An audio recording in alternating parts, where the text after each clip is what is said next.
জাপানে ২০২৬ সালের প্রথম ৬ মাসে ৫,৩৩৫টি প্রতিষ্ঠান দেউলিয়া হয়েছে। ২০১২ সালের পর প্রথমার্ধে যা সর্বোচ্চ। সবচেয়ে বেশি দেউলিয়া হয়েছে সার্ভিস ও খুচরা খাতে। মূল্যস্ফীতিতে ব্যয় বাড়লেও সেই খরচ পুরোপুরি পণ্যের দামে যোগ করতে না পারায় সংকট বাড়ছে। দেউলিয়ার বড় কারণ হয়ে উঠেছে কর্মী সংকট।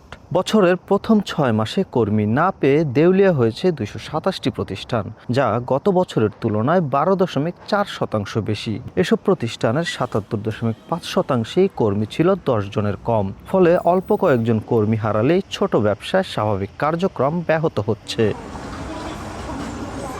সমস্যা শুধু কর্মী নিয়োগে নয়, অভিজ্ঞ কর্মীদের ধরে রাখাও কঠিন হয়ে পড়েছে। নির্মাণ, পরিবহন, বৃদ্ধ সেবা ও রেস্টুরেন্টের মতো শ্রমনির্ভর খাতে দক্ষ কর্মীর সংকট সবচেয়ে বেশি। ফলে হাতে অর্ডার থাকলেও অনেক প্রতিষ্ঠান নতুন কাজ নিতে বা সময় মতো কাজ শেষ করতে পারছে না।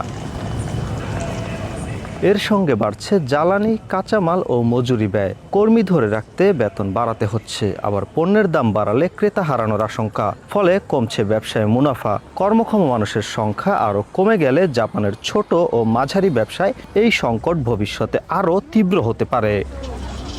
জাপানের টোকিও থেকে মোহাম্মদ শাকিল মাহমুদ, সময় সংবাদ।